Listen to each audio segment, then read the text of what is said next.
What was it really like to live inside the world's most terrifying dictatorship? When Adolf Hitler rose to power in January 1933, Germany was a nation on its knees, humiliated by defeat in the Great War, strangled by the punishing terms of the Treaty of Versailles, and battered by an economic catastrophe that had reduced much of its population to poverty and desperation. Millions of Germans were unemployed. Hunger was common.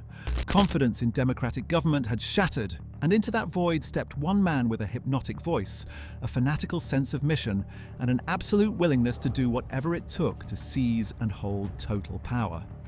Within just a few years of Hitler taking office, an entire civilization had been remade. Laws were rewritten, enemies were imprisoned without trial. Jewish citizens were stripped of their rights, their businesses, their dignity, and ultimately, their lives. The press was brought under state control. Children were recruited into youth movements designed to replace loyalty to family with loyalty to the Führer. The economy was rebuilt on militarism and forced labor. And all of this happened gradually, step by step, in a society where many people either actively supported the changes or chose not to look too closely at what was happening around them. What did it feel like to wake up in Germany in 1933, in 1934, in 1935, and in the years that followed as the Nazi state tightened its grip on every aspect of daily life? How did ordinary Germans experience the transformation of their country into a totalitarian dictatorship? How did they respond to the persecution of their Jewish neighbors? What did children learn in school? What did workers earn, and what did they fear?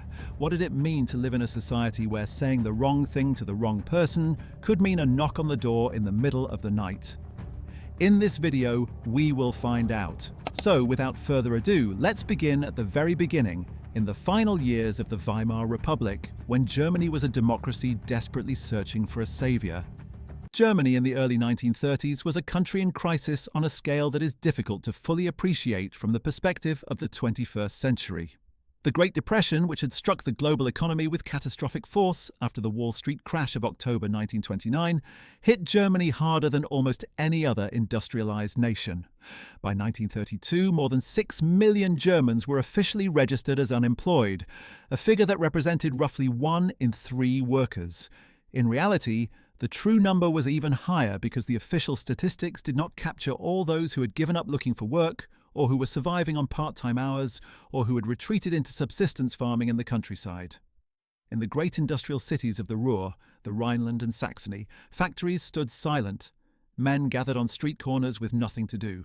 Soup kitchens stretched for blocks. Families who had once considered themselves solidly middle class found themselves selling furniture to pay the rent.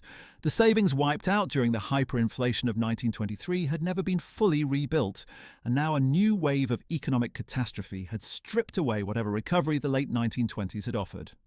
The political consequences of this misery were explosive.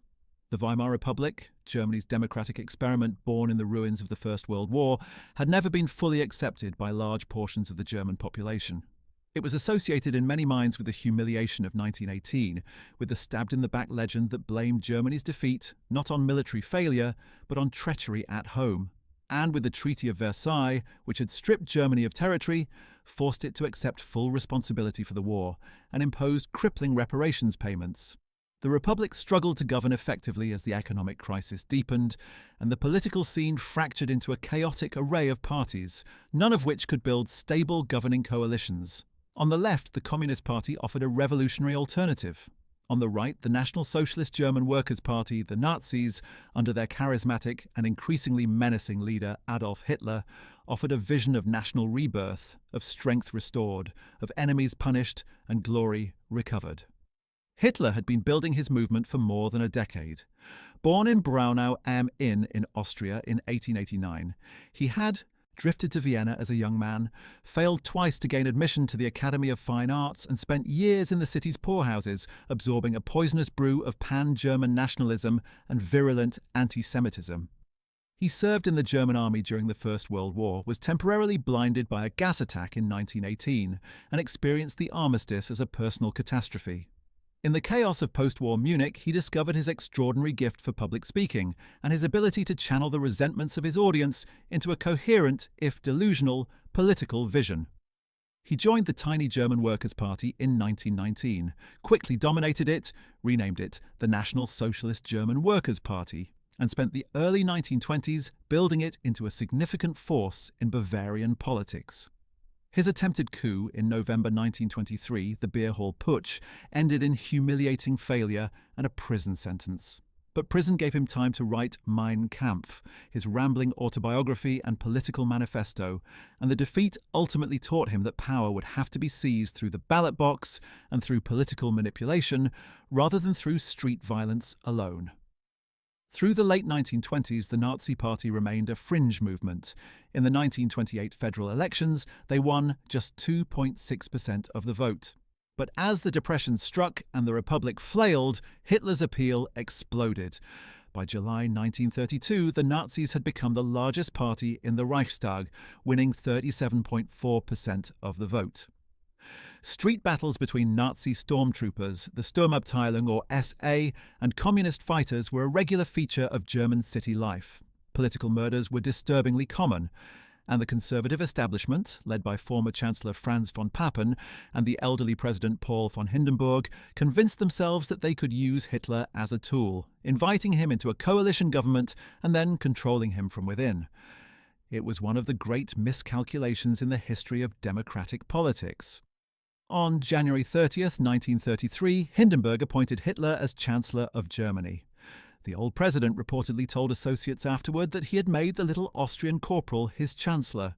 He did not realize, or perhaps chose not to recognize, that the little Austrian corporal had no intention of being anyone's tool. The transfer of power in January 1933 did not immediately look to many ordinary Germans like the end of democracy. Hitler was chancellor in a cabinet where Nazis were still a minority. Hindenburg remained president. The constitution remained in place, at least on paper. Some people told themselves that things would stabilize, that the system would contain Hitler, that the most extreme elements of Nazi ideology would be tempered by the responsibilities of governing.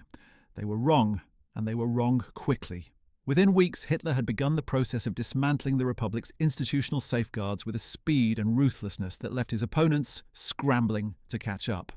The pivotal moment came on the night of February 27, 1933, when the Reichstag building, Germany's Parliament House, erupted in flames. A young Dutch communist named Marinus van der Lubbe was found at the scene and arrested. Whether he acted alone or whether the Nazis had a hand in the fire, a question that historians still debate, the political consequences were immediate and devastating for German democracy. Hitler appeared at the scene that night, and the next morning he persuaded Hindenburg to sign an emergency decree, the Reichstag Fire Decree, that suspended virtually all civil liberties in Germany. Freedom of the press, freedom of assembly, the right to privacy in communications, the protection from arbitrary arrest and detention, all of it was swept away overnight, justified by the fictional threat of a communist uprising. That very night, the SA and the SS, Hitler's elite black uniformed personal guard, began rounding up Communist Party members, Social Democrats, trade union leaders, journalists, lawyers, and anyone else on their lists. Within days, improvised concentration camps began to appear. The first official concentration camp, established at Dachau near Munich on March 22, 1933, was held up as a model for what was to come. For most Germans watching these events, the arrest and imprisonment of communists and left-wing political opponents did not register as an outrage. Many had genuinely feared the prospect of a communist revolution, and the suppression of the left seemed to many conservatives and moderate Germans like an acceptable price for stability. They did not yet understand that the tools of repression would not stop at political opponents, that the same instruments of arbitrary power would eventually be turned against anyone who challenged the regime in any way. And so they watched and did not act, and with each week that passed, the space for acting grew smaller. The next great step came in March 1933 with the passage of the Enabling Act, formally called the Law to Remedy the Distress of the People and the Reich. This piece of legislation, passed by the Reichstag on March 23, 1933, gave Hitler's cabinet the power to enact laws without the consent of Parliament and without the limits set by the Constitution. To pass, it required a two-thirds majority. The Nazi stormtroopers surrounded the Opera House in Berlin where the vote was held, and the atmosphere of intimidation was palpable. The communist deputies had already been arrested or driven underground. The Social Democrats, led by Otto Wels, made a principled speech against the bill and voted against it, the only party to do so. Wels's speech was remarkably brave given the circumstances, and Hitler's furious response made clear what the future held for those who dared to oppose him. The Enabling Act passed with the required majority, and with it, German democracy died. From that moment, Hitler could rule by decree. The Reichstag would continue to meet occasionally, but it had become nothing more than a rubber stamp, a theatrical backdrop for the display of Nazi power. Over the months that followed, Germany was brought under what the Nazis called Gleichschaltung, a word that translates roughly as coordination or synchronization, but which meant in practice the forced alignment of every institution, organization, and aspect of public life with the Nazi state. Political parties were banned one by one. The Social Democrats were formally outlawed in June 1933. The other parties, seeing which way the wind was blowing, dissolved themselves voluntarily. By July 14, 1933, Germany had been declared a one-party state.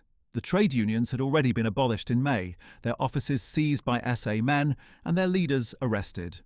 Workers were now compelled to join the German Labour Front, a Nazi organisation that claimed to represent their interests, but existed primarily to ensure their compliance and productivity. State governments were stripped of their autonomy and subjected to control by Nazi-appointed Reich governors. Independent civil servants who were politically unreliable or who belonged to targeted groups, particularly Jews, were pushed out of their positions under the law for the restoration of the professional civil service, passed in April 1933. Professional organisations, from lawyers' associations to medical societies to the fine arts academies, were restructured to exclude Jews and impose Nazi loyalists in leadership positions. What did all of this look like and feel like to the millions of ordinary Germans who were living through it? That question has occupied historians for decades, and the answers are complex, revealing, and deeply uncomfortable. The experience of Nazi Germany was not uniform. It varied enormously depending on who you were, where you lived, what you believed, and, above all, what group you belonged to or were assigned to by the regime's racial categories. For a German worker who had lost his job during the Depression, the early years of Nazi rule might have felt like a genuine recovery. For a Jewish family in a prosperous Berlin neighbourhood, those same years were a descent into fear, humiliation, and increasingly desperate searching for escape. For a young man swept up in the excitement of the Hitler Youth, those years could feel like an adventure, a sense of belonging and purpose and national destiny that the grey years of the Republic had failed to provide. For a social democrat or communist who had gone underground, watching his comrades arrested and his movement destroyed, those years were a nightmare of terror and helplessness. The economy was perhaps the most powerful source of the Nazi regime's initial popularity with ordinary Germans. When Hitler came to power in January 1933, unemployment stood at approximately 6 million. By 1936, it had fallen to around 1 million, and by 1938, Germany was experiencing labour shortages.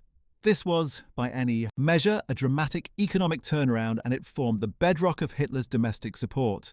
How was it accomplished? Through massive government spending, primarily on rearmament and on construction projects. The famous Autobahn highway network was one of the most visible symbols of this investment, though its economic significance was more limited than Nazi propaganda claimed. More significant was the vast expansion of the German military and the defence industries that supported it. Germany secretly began rearming almost immediately after Hitler came to power, in direct violation of the Treaty of Versailles. By 1935, when Hitler publicly announced the reintroduction of military conscription, the rearmament program was already well advanced. Factories that had stood idle began producing tanks, aircraft, artillery, and the countless other components of a modern military machine.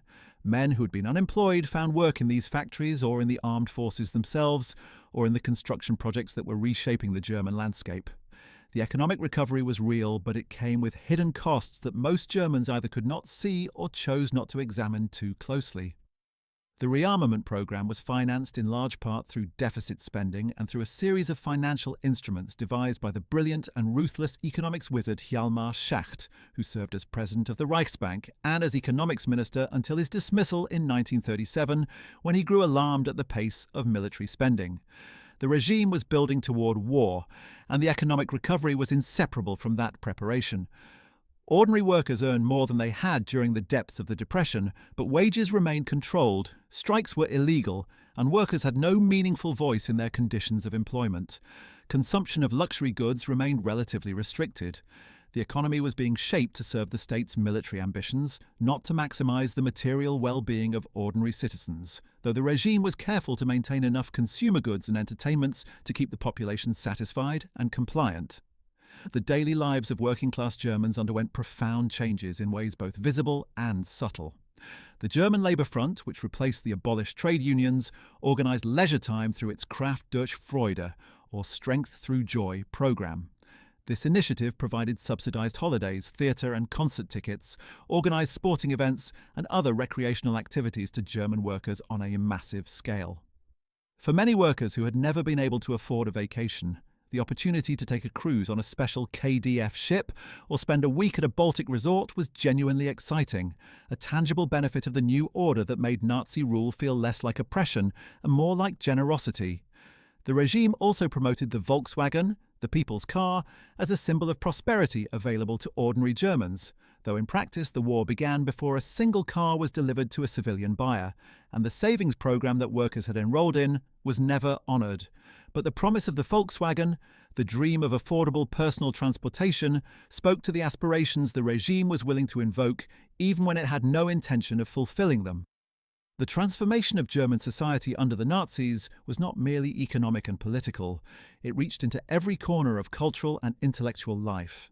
The burning of books on May 10, 1933 became one of the most iconic and disturbing images of the early Nazi period. Across Germany's university cities, students organised bonfires and cast into the flames tens of thousands of volumes by Jewish authors, political opponents, pacifists, and anyone whose work was deemed un-German. In Berlin, at the square opposite the university, the spectacle was watched by Joseph Goebbels, Hitler's propaganda minister, who declared that the soul of the German people could again express itself. The poet Heinrich Heine had written a century earlier that, where books are burned, in the end, people will also be burned. Those words took on a terrible prophetic weight in the years that followed. The books that were burned in 1933 included works by Albert Einstein, Sigmund Freud, Erich Maria Remarque, whose anti-war novel All Quiet on the Western Front had been a global sensation, Karl Marx, Heinrich Mann, and dozens of other writers, scientists and thinkers whose contributions to human knowledge were inestimable. The expulsion of Jewish scholars, scientists and artists from German cultural and academic life represented an immense self-inflicted wound. Germany in the early 20th century had been one of the world's great centres of scientific and intellectual achievement. Its universities were among the finest in the world. It had produced more Nobel Prize winners in physics, chemistry and medicine than any other country. In 1933 alone, the dismissal of Jewish academics from German universities deprived the country of some of its greatest minds. Albert Einstein, who had been in the United States when Hitler came to power and wisely declined to return, was the most famous example, but there were hundreds of others: physicists, chemists, mathematicians, economists, lawyers, doctors and writers who emigrated to Britain, the United States and elsewhere, taking their knowledge and their brilliance with them.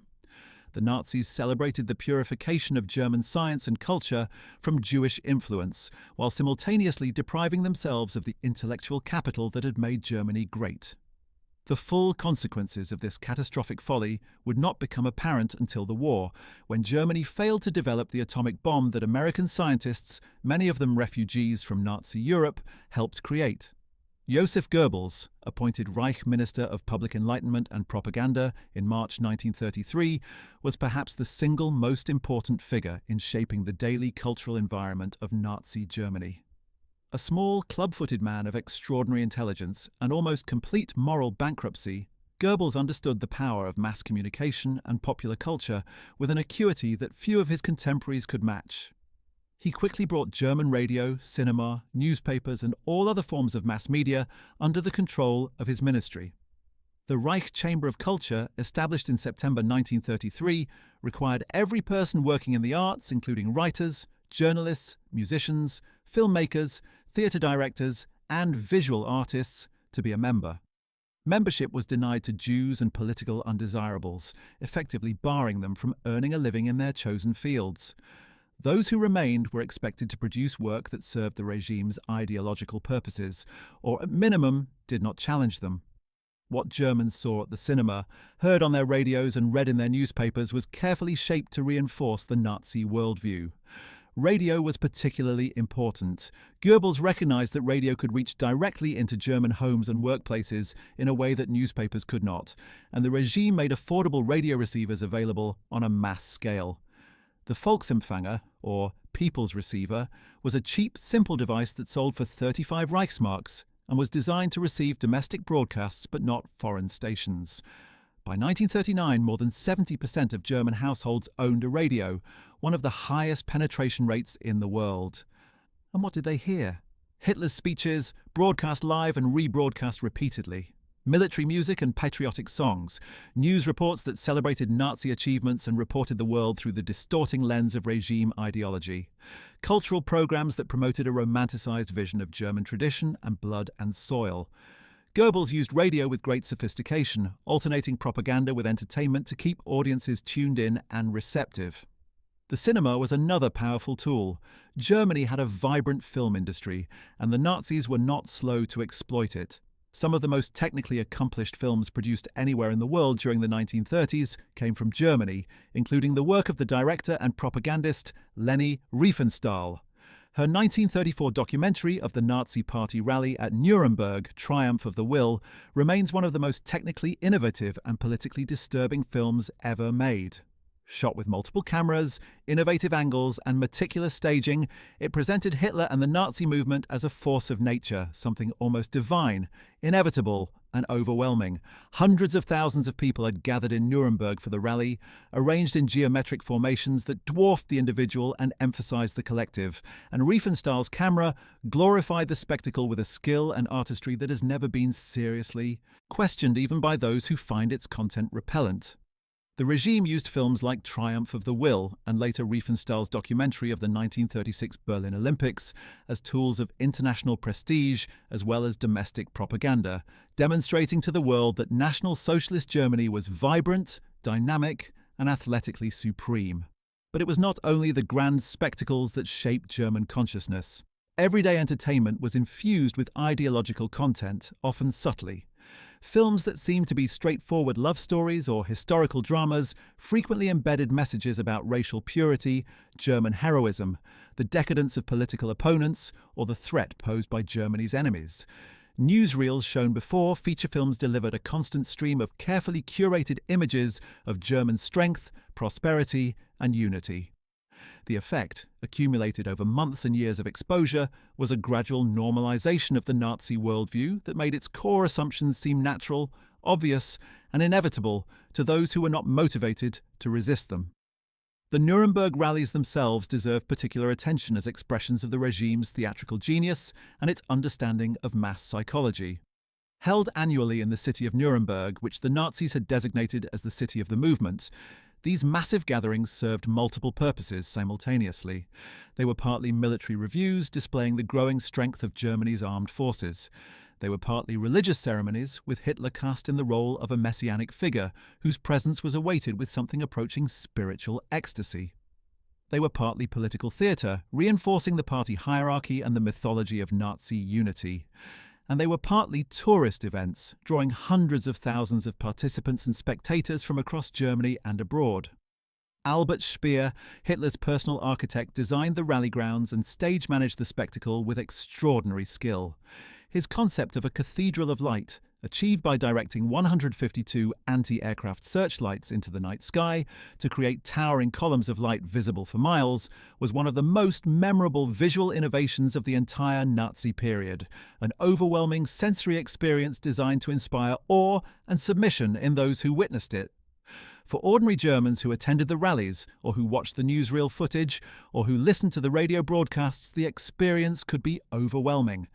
Many people described it in terms that were almost mystical, a sense of dissolving into something larger than themselves, of losing their individual selves in the collective body of the German nation gathered around its leader. This was precisely the psychological effect the regime intended. National Socialism was not primarily an intellectual ideology, though it had intellectual pretensions.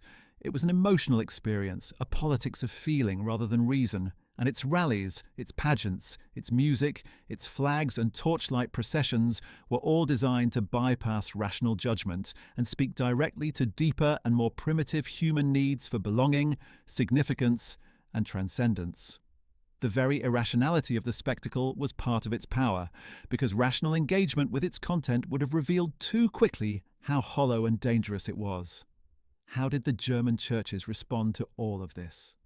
The question of the churches and National Socialism is one of the most painful and complicated in the history of the Nazi period, and it cannot be answered simply. Germany in 1933 was overwhelmingly Christian, with roughly 2/3 of the population belonging to various Protestant denominations and roughly 1/3 to the Catholic Church. Both institutions had long histories in German society, substantial social influence, and profound institutional interests to protect. The relationship between the churches and the Nazi state was marked by a mixture of accommodation, collaboration, resistance, and courageous opposition that does not lend itself to simple moral judgments, though certain judgments are unavoidable.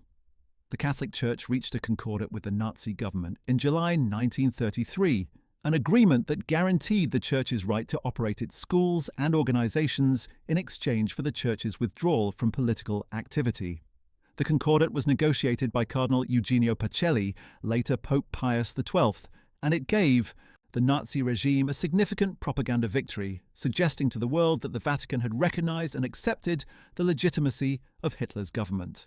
In practice, the regime proceeded to violate the Concordat almost immediately, closing Catholic schools, harassing Catholic organizations, and eventually bringing clergy to trial on fabricated charges of currency manipulation and sexual misconduct. But the Church's initial decision to seek accommodation rather than confrontation set a pattern that would limit its ability to speak out against Nazi crimes in the years that followed. The Protestant churches were, if anything, more deeply compromised. A significant movement within German Protestantism, the German Christians, actively embraced National Socialism and sought to create a national church aligned with Nazi ideology, purged of Jewish elements including, incredibly, the entire Old Testament and the Jewish heritage of Jesus. The German Christian movement won control of the Reich Church under Ludwig Müller, a close associate of Hitler. But their extreme positions provoked a counter-movement, the Confessing Church, which rejected both the theological absurdities of the German Christians and the Nazi demand that the state should have authority over matters of faith.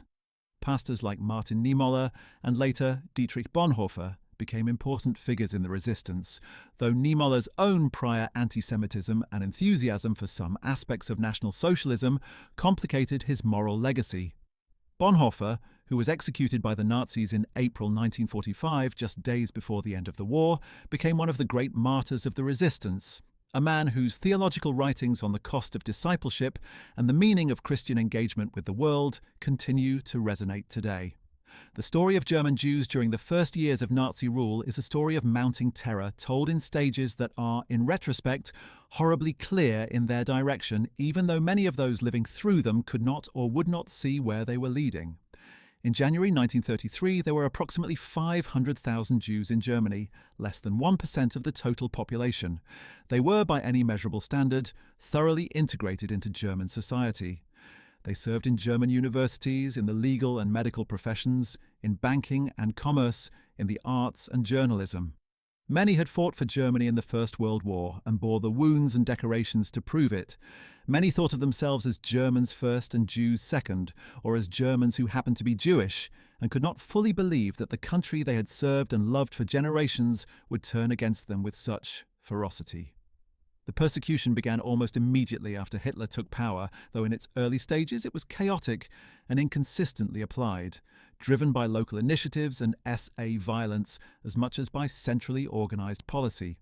Jewish businesses were targeted for spontaneous boycotts. Jewish professionals were harassed and threatened. In April 1933, the regime organized a national boycott of Jewish businesses, with SA men stationed outside Jewish shops carrying placards and warning Germans not to buy from Jews.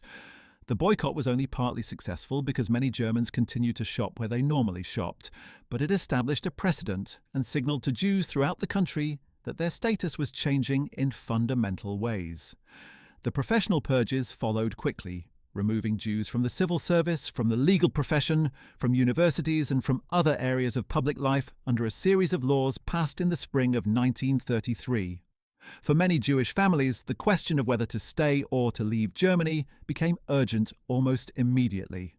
Those with the resources to emigrate and connections abroad began to consider their options. Those without such resources, or with deep roots in German communities, or who could not believe that things would get worse than they already were, made the agonizing decision to stay and hope for the best. Between 1933 and 1937, approximately 150,000 Jews left Germany, roughly a third of the total Jewish population. Those who left faced the further challenge that most countries, including Britain and the United States, were reluctant to accept large numbers of Jewish refugees, particularly during a period of high domestic unemployment. The doors that Jews needed to find safety were largely closed to them, and that closure would have terrible consequences in the years ahead when escape became impossible. The year 1935 brought a new escalation in the legal persecution of Germany's Jewish population with the announcement of the Nuremberg Laws at the annual Nazi Party rally in September. These laws, formerly titled the Law for the Protection of German Blood and German Honor and the Reich Citizenship Law, enshrined in legislation the racial ideology that the Nazis had been promoting since their earliest days. The Reich Citizenship Law stripped Jews of their German citizenship, reducing them to the status of state subjects without civil rights. The Law for the Protection of German Blood and German Honor prohibited marriage and sexual relations between Jews and non-Jews, and prohibited Jews from employing female, non-Jewish domestic servants under the age of 45.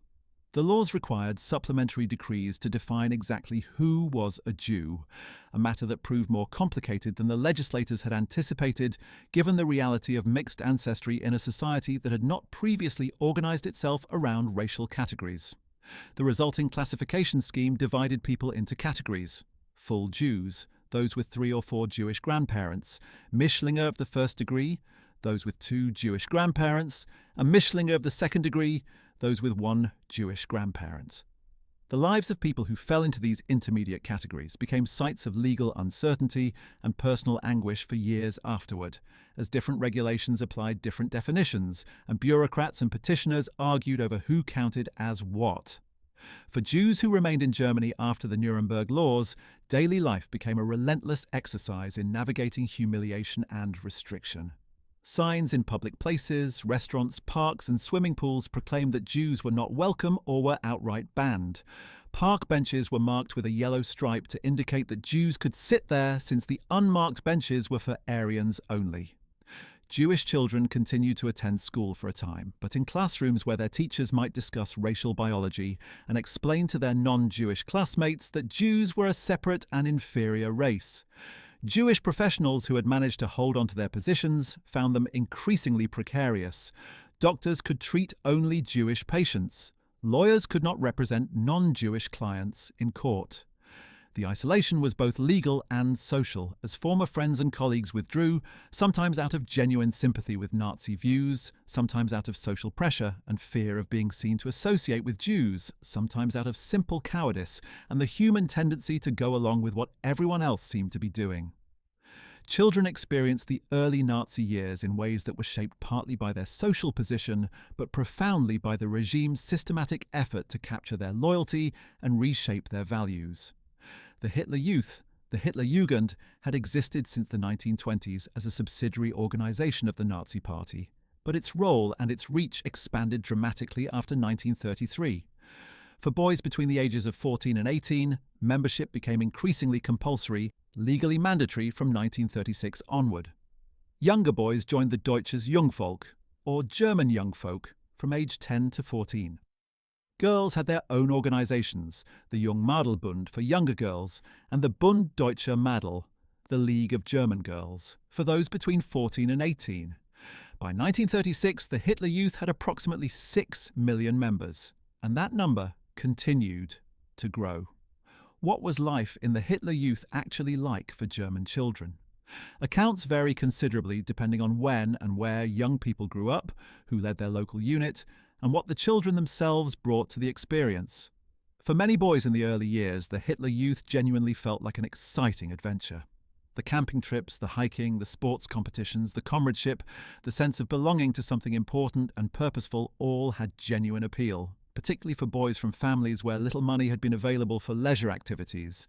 The uniforms, the flags, the rituals of saluting and swearing oaths, the military-style organisation, all of these could feel thrilling to young people who had not yet developed the critical faculties to see behind the spectacle. Former members have described the experience as having the quality of an extended outdoor adventure, at least in the early years, before the demands became more militaristic and ideological instruction more intense. But the Hitler Youth was never simply a youth organisation in the innocent sense of that term. Its purpose, as its leaders and the regime never disguised, was to produce ideologically committed National Socialists and physically fit soldiers. The ideological content of Hitler Youth activities permeated everything, from the songs sung around campfires to the books read in study sessions to the speeches given at rallies. Children were taught that Germany had been betrayed and humiliated, that its enemies were the Jews and the Bolshevists and the Western democracies, that the Führer had come to restore German greatness, and that the highest duty of a German was loyalty to race and nation as embodied in Adolf Hitler. The effect of years of such indoctrination on developing minds was profound and lasting. Former Hitler Youth members who survived the war and lived into old age have described the difficulty of unlearning what they had been taught as children, of recognizing that the certainties they had absorbed as boys were lies and distortions. The schools themselves were transformed into instruments of Nazi ideology with considerable thoroughness.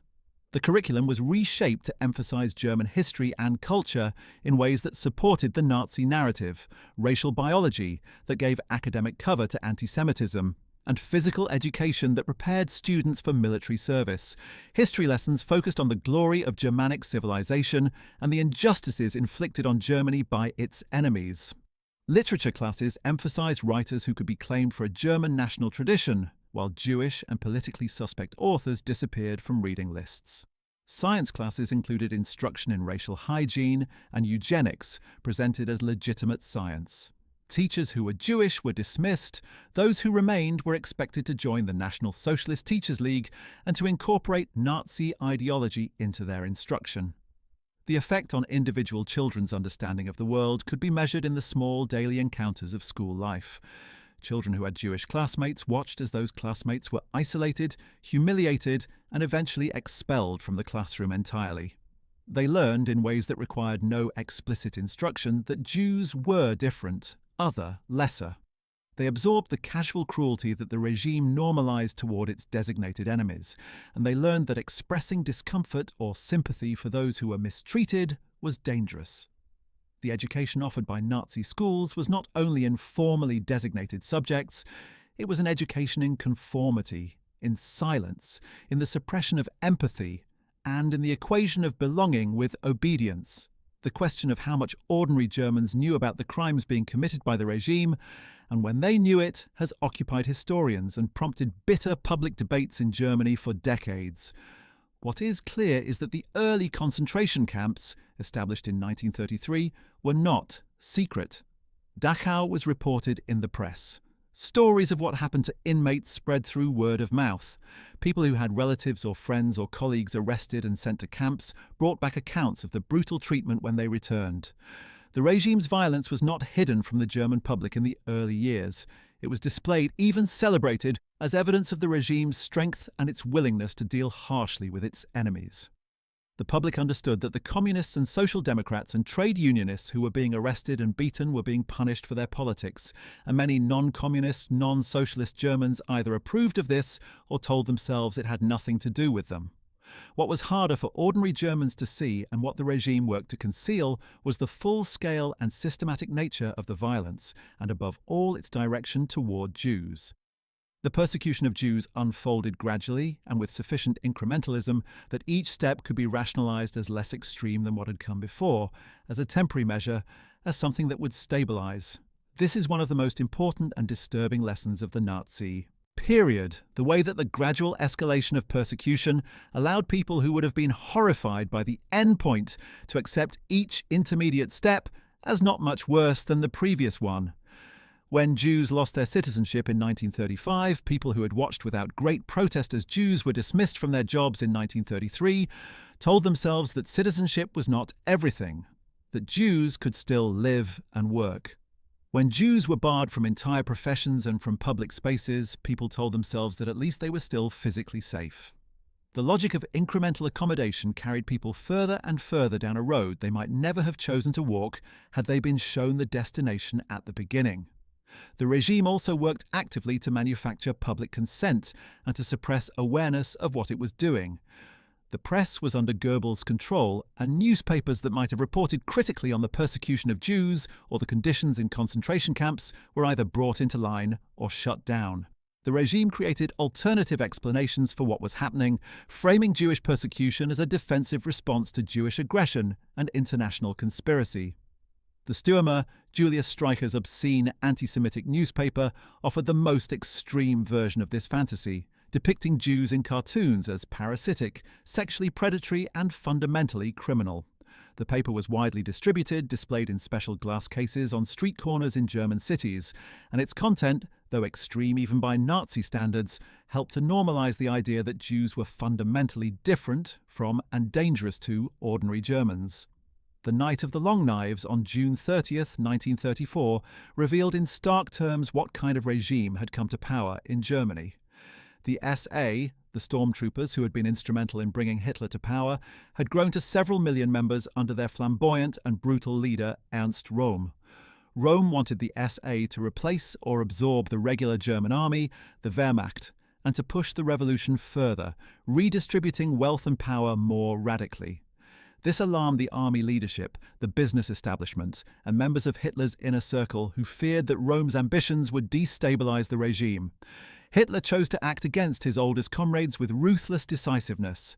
In a series of murders carried out over 2 days across Germany, Röhm and approximately 85 other prominent SA leaders were killed, along with several political figures whom the regime found convenient to eliminate at the same time, including former Chancellor Kurt von Schleicher and his wife.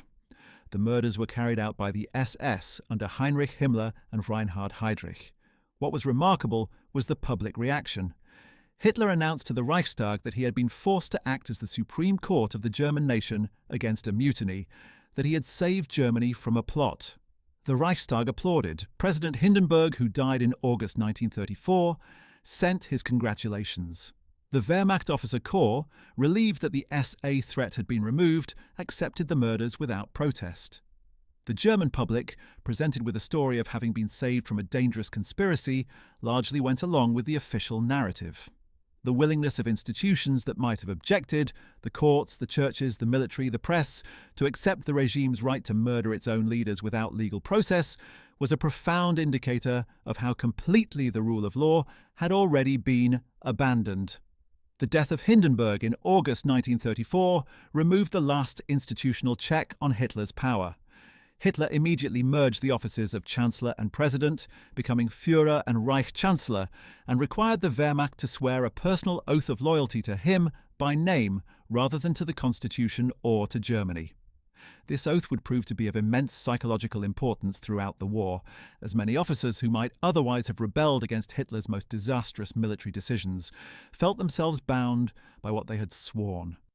The army's oath of personal loyalty to Hitler was not simply a ceremony. It was a trap that ensnared men of genuine professional competence and moral seriousness in a web of obligation that was extremely difficult to escape. How did the regime maintain control over such a large and sophisticated society? Contrary to a common misconception, the Gestapo, the secret state police, was not an omnipresent surveillance organization with agents on every street corner monitoring every conversation. In many parts of Germany, the Gestapo was remarkably thinly staffed, with a handful of officers responsible for policing tens of thousands of people. The surveillance system worked because a significant proportion of the information that the Gestapo acted on came from ordinary citizens who reported their neighbours, colleagues, and even family members. Denunciations of Jews, political dissenters, people who had made careless remarks about the regime, people engaged in prohibited relationships, were extremely common throughout the Nazi period. Some of these denunciations were motivated by genuine ideological commitment. but many were motivated by personal grievances, by the opportunity to settle scores, by professional jealousy, or simply by the desire to demonstrate loyalty to the regime. The result was a society in which people learned to be extremely careful about what they said and to whom they said it, in which self-censorship became a survival skill, and in which the boundaries of acceptable expression contracted year by year. The terror that underpinned the Nazi regime was real and widely understood, even if its full dimensions remained hidden from ordinary Germans. The concentration camp system was not a secret in the sense that its existence was unknown. Dachau's opening had been announced in the press. Returning prisoners, released after weeks or months with explicit warnings not to speak about their experiences, inevitably communicated something of what had happened to them through their demeanour, their physical condition, and fragments of what they let slip. People understood that the camps were places of great suffering, that beatings were routine, that deaths occurred. What they did not know, and what was genuinely concealed from them, was the systematic nature of the killing operations that would begin in the early 1940s. But the knowledge that the regime was willing to use extreme violence against its enemies was broadly shared, and it was a knowledge that effectively silenced many potential critics. The risks of speaking out were too high, the chances of making a difference too small, the human instinct for self-preservation too strong. The women of Germany experienced the Nazi period in ways that were shaped by the regime's explicit ideology of feminine roles, which was in some respects among the most conservative and restrictive aspects of National Socialism. The Nazi vision of womanhood was captured in the slogan Kinder, Küche, Kirche, which translates as children, kitchen and church. Women were encouraged, and in some contexts pressured, to leave the workforce and devote themselves to bearing and raising children for the German nation. The regime offered financial incentives for large families, including the Mother Cross, awarded to women who bore 4 or more children in bronze, and higher numbers for silver and gold versions. Interest-free marriage loans were made available to couples in which the woman gave up paid employment, with portions of the loan forgiven for each child born. The aim was to boost the German birth rate, which had been falling, and to free up jobs for men at a time when unemployment was still high. In practice, the regime's stated policy and the economic reality of Germany were in tension throughout the 1930s. As the economy recovered and labour shortages began to appear, women were needed in the workforce, and the ideal of women devoted exclusively to home and family proved impossible to sustain. Women continued to work in large numbers, particularly in agriculture, domestic service, and light industry, even as the regime officially celebrated the domestic ideal. By the late 1930s, as rearmament created acute labour shortages, the regime was actively encouraging women to work in certain sectors while continuing to celebrate motherhood as their highest calling. The contradiction was never resolved, and German women navigated it as best they could, their individual experiences varying enormously depending on their class, their location, and the specific circumstances of their lives.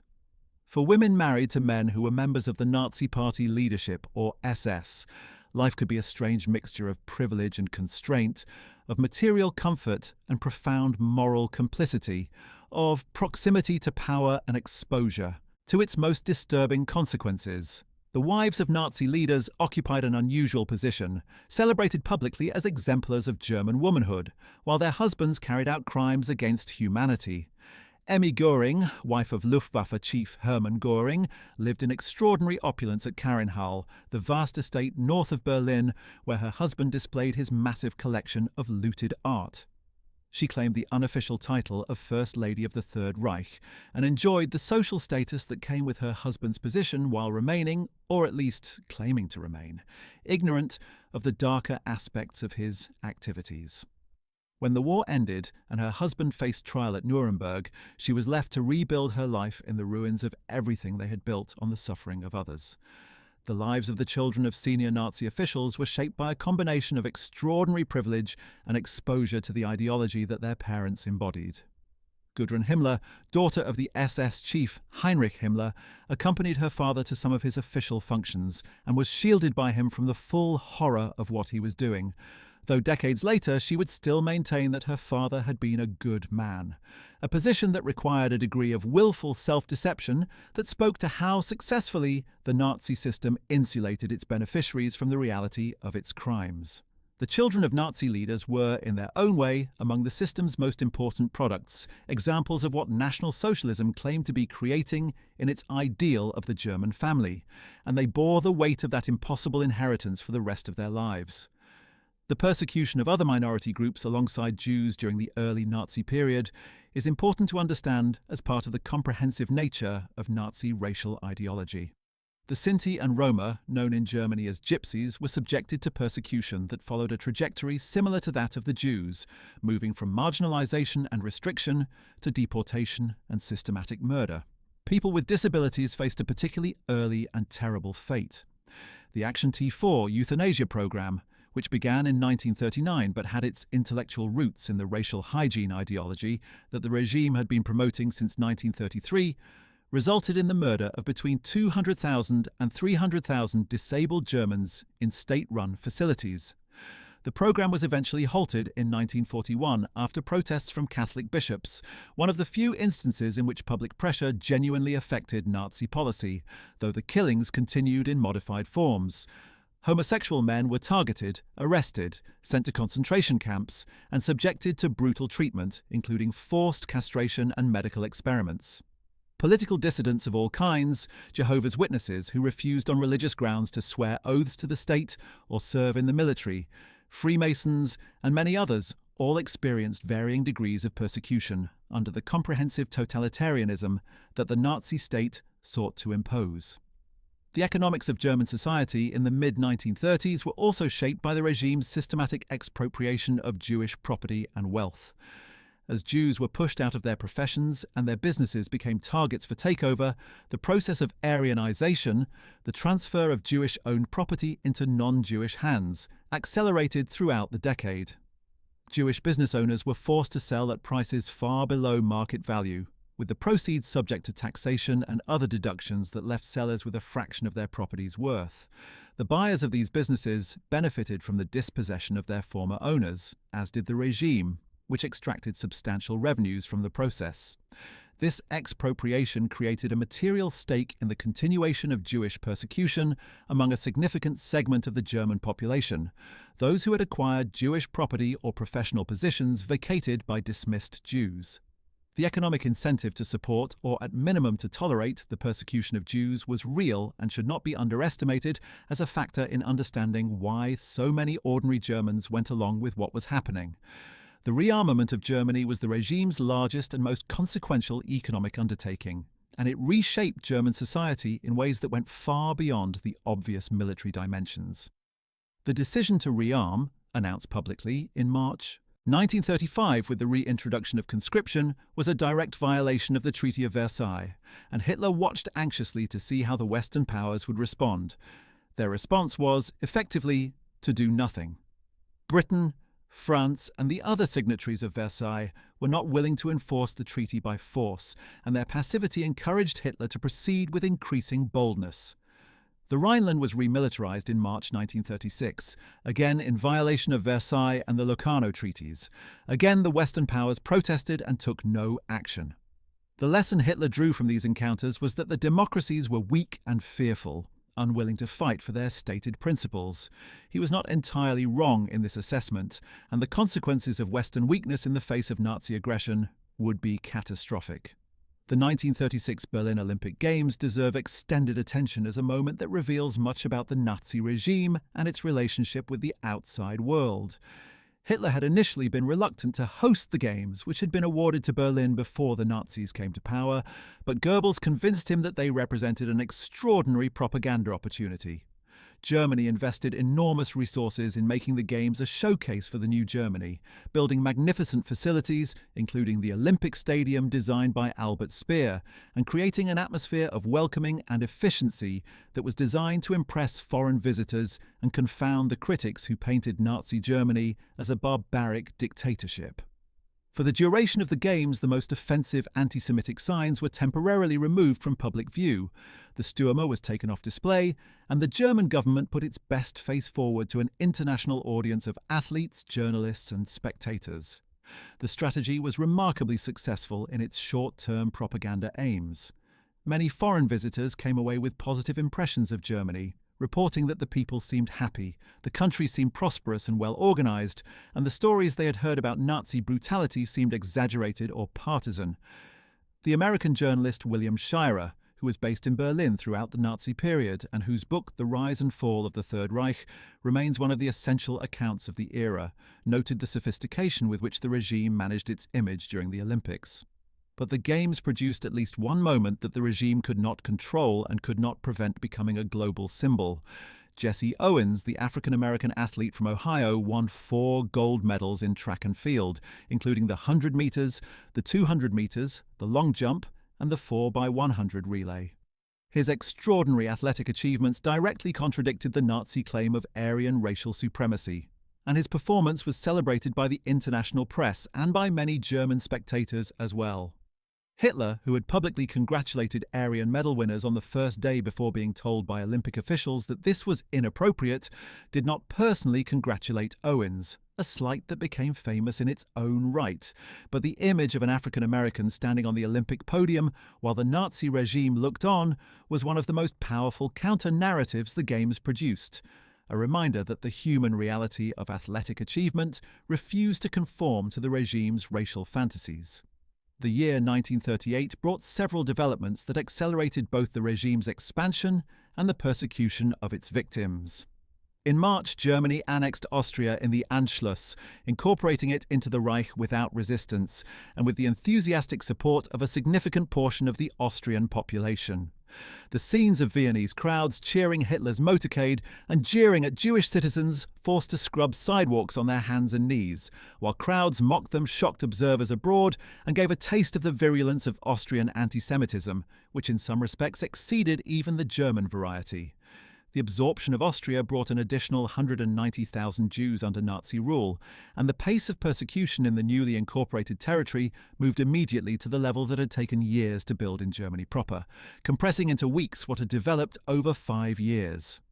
The Munich crisis of September 1938 brought Europe to the brink of war over the fate of the Sudetenland, the German-speaking border regions of Czechoslovakia, which Hitler demanded should be incorporated into the Reich.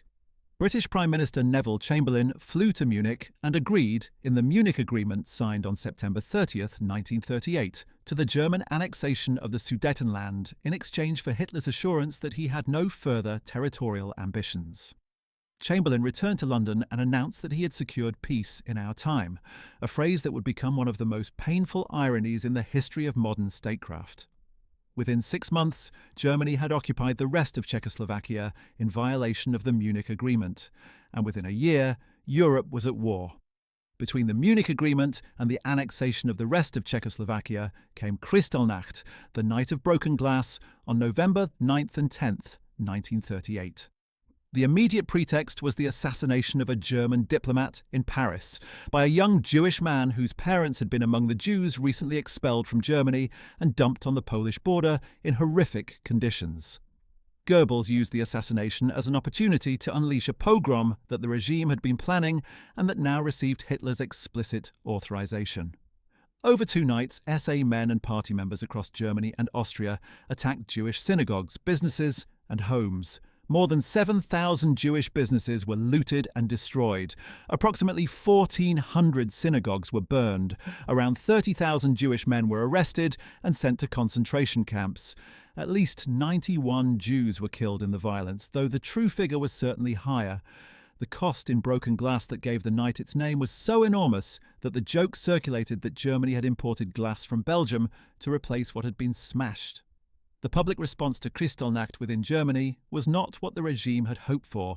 Many Germans were disturbed by the wanton destruction, though their distress focused partly on the economic waste involved rather than solely on the suffering of Jews.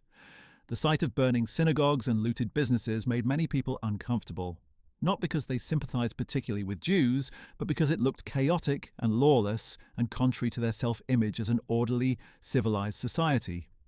The regime's propaganda attempted to present the events as a spontaneous outburst of popular anger, but many Germans could see that this was organized violence, not a popular uprising. The regime noted the less than enthusiastic public response and drew the conclusion that future persecution of Jews would need to be conducted out of public view, with more careful attention to maintaining the fiction that the government was simply enforcing law and order, rather than organizing mob violence. This lesson would influence how the mass killings of Jews that began in 1941 were conducted with a degree of operational secrecy, though by no means complete secrecy, that the openly displayed violence of Kristallnacht had lacked. For the Jews who survived Kristallnacht and remained in Germany, the message of November 1938 was unmistakable. Whatever illusions had been maintained that things could not get worse, that the persecution had reached some kind of steady state from which it might even recede, were shattered along with the windows. The pressure to emigrate intensified dramatically, and the number of Jewish emigrants in the months following Kristallnacht was the highest it had been since 1933. But the doors of potential refuge were still largely closed.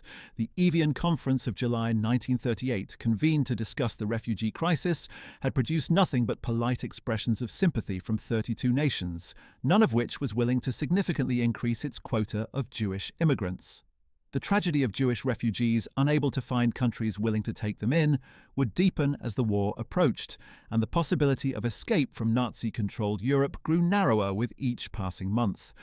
The role of Heinrich Himmler and the SS in building the machinery of Nazi terror deserves particular attention because it was so central to everything that followed.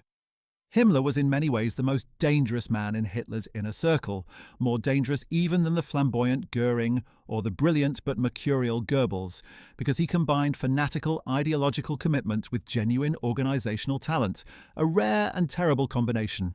He had joined the Nazi Party in the early 1920s and had been close to Hitler almost from the beginning. His appointment as head of the SS in 1929, when it was still a small personal bodyguard unit for Hitler, marked the beginning of one of the most consequential careers in the history of 20th century crime. Under Himmler's leadership, the SS expanded from a few hundred members to a vast empire that by the end of the war encompassed not only the original black uniform bodyguard but also the Waffen-SS, the armed combat units that fought alongside the Wehrmacht, the Death's Head units that ran the concentration camps, the SD or security service that handled intelligence operations, and the Gestapo. Himmler's SS eventually controlled Germany's entire police apparatus and had its own economic enterprises, running factories that used concentration camp labor and acquiring land and businesses through the proceeds of plunder. Himmler himself was a physically unimpressive figure, a former chicken farmer with round glasses and a bureaucrat's manner who seemed at first glance an unlikely architect of mass murder. But behind the mild exterior was an absolutely unwavering commitment to Nazi racial ideology and an almost complete absence of ordinary human empathy for those defined by the regime as enemies. He built the SS into an elite institution, attracting men of education and professional accomplishment alongside the thugs and criminals who also found a home there, and he instilled in it a culture of absolute loyalty to Hitler and absolute contempt for the designated enemies of the German nation. Himmler's daughter Gudrun adored him, and his letters to her from the road during his inspection tours of occupied territories reveal a man capable of warmth toward those he considered his own, while authorizing the murder of millions he considered subhuman. The duality is one of the most disturbing illustrations of how Nazi ideology dehumanized its victims while humanizing its perpetrators to themselves. Reinhard Heydrich, Himmler's deputy and the man who ran the SD, was by general agreement among historians one of the most capable and ruthless figures in the entire Nazi hierarchy. Tall, blonde and physically imposing where Himmler was slight and owlish, Heydrich had been dismissed from the German Navy before the Nazis came to power for conduct unbecoming an officer, specifically for breaking an engagement promise, and had found his way to Himmler's SS with his career in shambles. He rebuilt himself there with ferocious energy and talent, rising quickly to become Himmler's right hand, and ultimately the chief of the Reich Security Main Office, which coordinated the SD, the Gestapo, and the criminal police. It was Heydrich who chaired the Wannsee Conference in January 1942 that coordinated the logistics of the final solution, the systematic murder of all European Jews. He was assassinated by Czech paratroopers trained in Britain in May 1942, an act of remarkable bravery that made him the highest-ranking Nazi official killed by a resistance operation during the war. The German reprisal for his assassination was catastrophic. The village of Lidis in Bohemia was completely destroyed, its male inhabitants murdered, and its women and children sent to concentration camps, a reprisal that embodied the collective punishment that was a standard tool of Nazi occupation. The relationship between the Wehrmacht, Germany's regular armed forces, and the Nazi regime is a question that has provoked extensive historical debate, particularly in post-war Germany, where the mythology of the clean Wehrmacht, the professional military supposedly insulated from the crimes of the SS and the Party, had considerable political utility for a society trying to rebuild itself from the ruins of a regime it needed both to condemn and to assimilate. The reality was considerably more complicated than the myth. The Wehrmacht was involved in crimes against civilians throughout its operations in Poland and the Soviet Union. The infamous Commissar Order, issued before the invasion of the Soviet Union in June 1941, directed Wehrmacht units to execute Soviet political officers and Communist Party officials on capture, an instruction that violated the laws of war and was in many areas actually carried out. The Wehrmacht cooperated with SS Einsatzgruppen, the mobile killing units that followed behind the advancing German armies in the Soviet Union, and carried out mass shootings of Jews in ways that went beyond passive tolerance. German generals received specific briefings on the nature of the coming war in the East, its explicitly ideological character, and the expectation of mass violence against civilians, and the vast majority accepted, or at minimum, did not openly resist these expectations. This is not to say that every German soldier was a willing participant in war crimes. The Wehrmacht was a mass conscript army of millions of men, and individual behaviour varied enormously. There were officers and soldiers who refused illegal orders and some who actively protected civilians. There were others who participated enthusiastically in atrocities. The majority fell somewhere in between, doing what their situation required of them, following orders because orders were to be followed, and in many cases persuading themselves either that what they were doing was necessary or that it was not really their responsibility.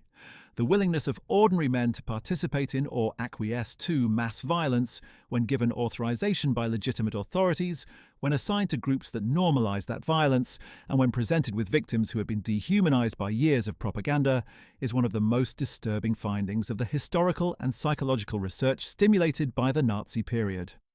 The generals who commanded the Wehrmacht were men of considerable professional ability, many of whom had distinguished careers that stretched back to the First World War and the interwar Reichswehr. Field Marshal Walter von Brauchitsch commanded the German army from 1938 to 1941, overseeing the spectacular victories in Poland, France, and the early stages of the Soviet campaign, before his dismissal by Hitler in December 1941, following the failure before Moscow. He died before he could be tried. Field Marshal Gerd von Rundstedt, one of the most senior and respected officers in the Wehrmacht, commanded army groups in Poland, France, and the Soviet Union, and was responsible for operations in the West as the Allied landings approached. He famously told Field Marshal Keitel to make peace when asked for a solution after the Normandy landings, advice that earned him his dismissal. These men, with all their professional competence, operated within a system that made them complicit in crimes on a scale that had no precedent, and most of them never fully reckoned with that complicity. Life for ordinary German soldiers during the pre-war years, as conscription was reintroduced and the military was rebuilt, was shaped by a combination of genuine pride and harsh discipline.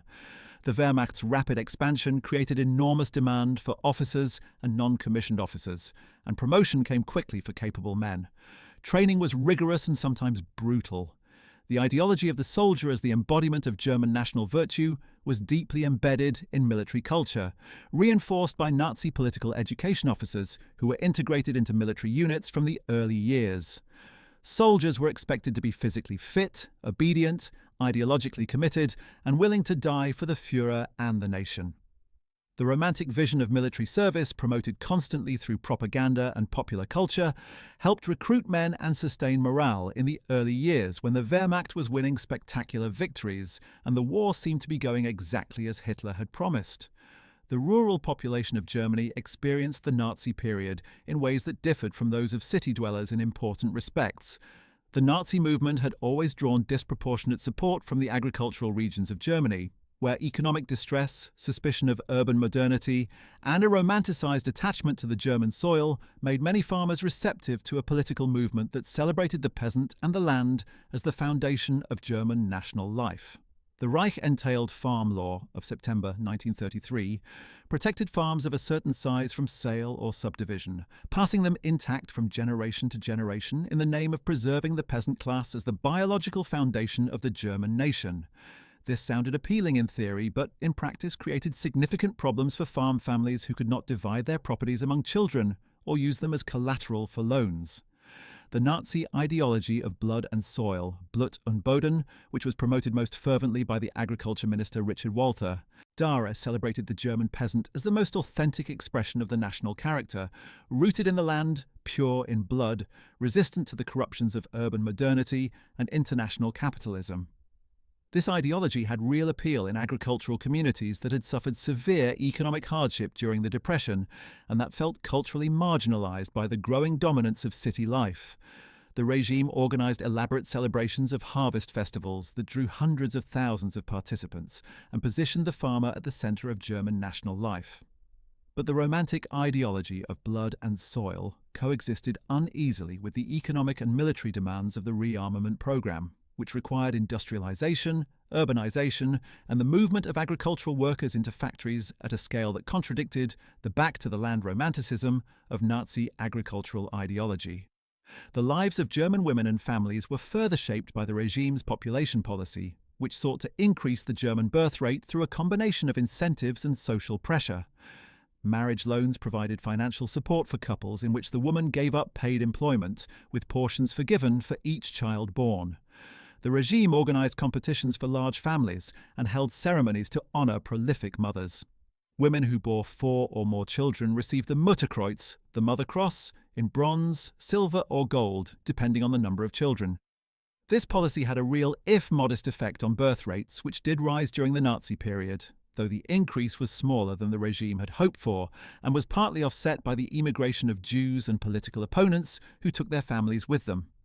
The treatment of sexuality and reproduction under the Nazi regime was deeply contradictory, reflecting the tension between the regime's conservative social rhetoric and the requirements of its racial ideology.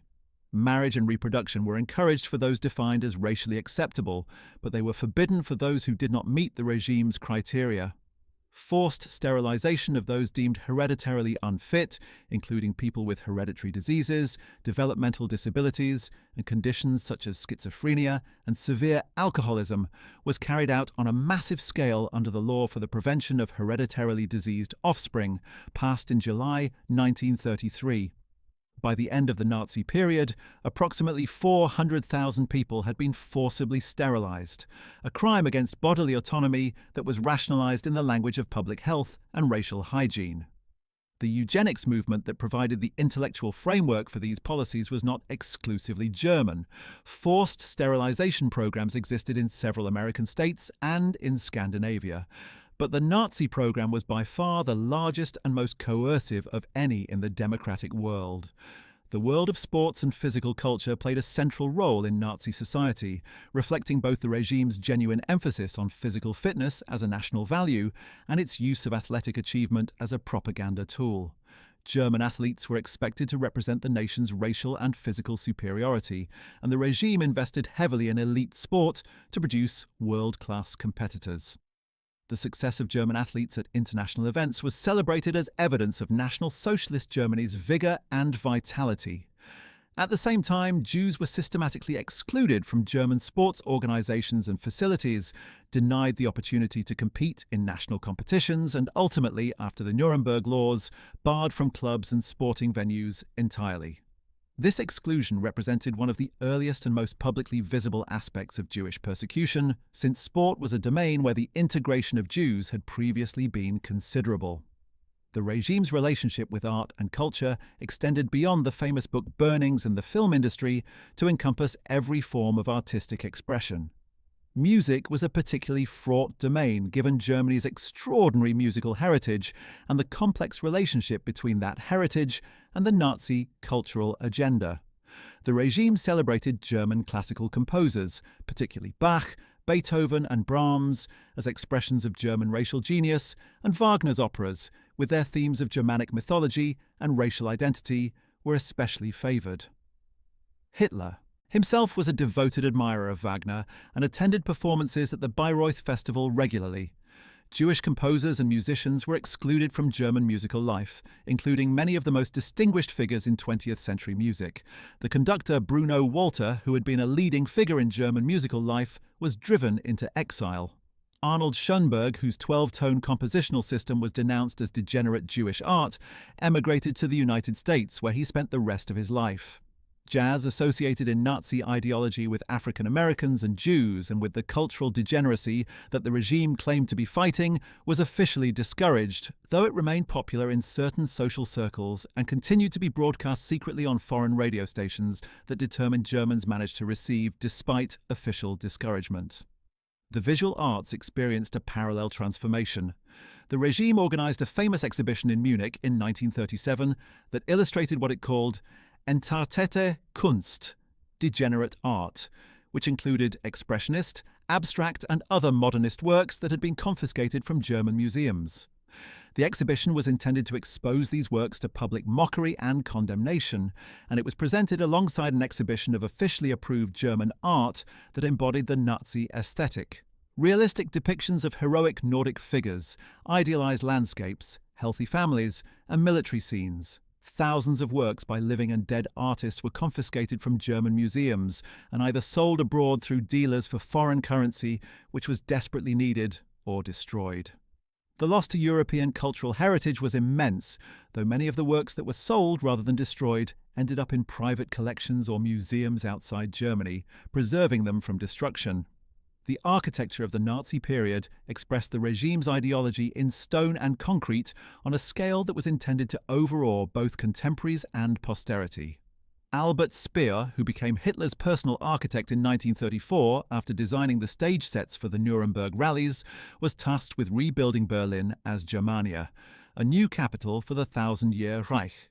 Speer's designs, which Hitler approved with great enthusiasm, and which the two men spent hours discussing over architectural models, called for buildings of almost incomprehensible size, including a great hall that would have been the largest enclosed space in the world, and a triumphal arch 4 times the size of the Arc de Triomphe in Paris.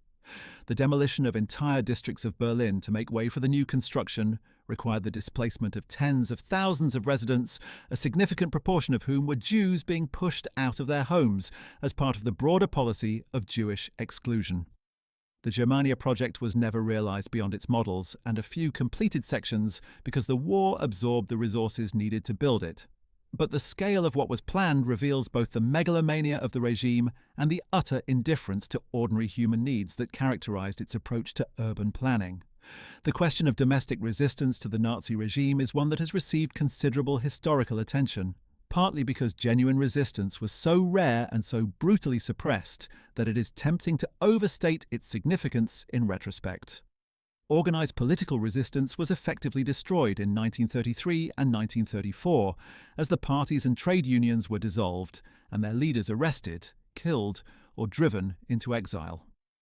The communist and social democratic underground organizations maintained some presence in Germany throughout the Nazi period, distributing clandestine literature and attempting to maintain organizational networks, but they operated under conditions of extreme difficulty, and their practical impact was severely limited. Individual acts of resistance, from hiding persecuted people to producing and distributing anti-Nazi materials to refusing specific immoral orders, occurred throughout the period, but at enormous personal risk and with little prospect of changing the regime's course. The most famous act of resistance to come out of the early Nazi period, involving the general public, was carried out not by political professionals, but by students. The White Rose, a resistance group centered at the University of Munich, was founded by Hans Scholl, his sister, Sophie Scholl, and a small circle of friends who were both deeply religious and profoundly appalled by what they were seeing in their country. Between June 1942 and February 1943, the White Rose produced and distributed 6 leaflets calling on Germans to resist the Nazi regime, using language drawn from Christian theology and natural law to argue that compliance with Nazi crimes was a moral catastrophe. Their distribution of leaflets at the University of Munich in February 1943 led to their arrest. Hans Scholl, Sophie Scholl, and their friend Christoph Probst were tried before the People's Court under the fanatical judge Roland Freisler, found guilty of treason, and executed by guillotine on February 22, 1943. They were in their early 20s. Their courage was extraordinary, and their example has become one of the defining symbols of German resistance to Nazism. But it must be acknowledged that they were exceptional precisely because they were so few, and that the overwhelming majority of their fellow students and fellow Germans found other ways to relate to the regime.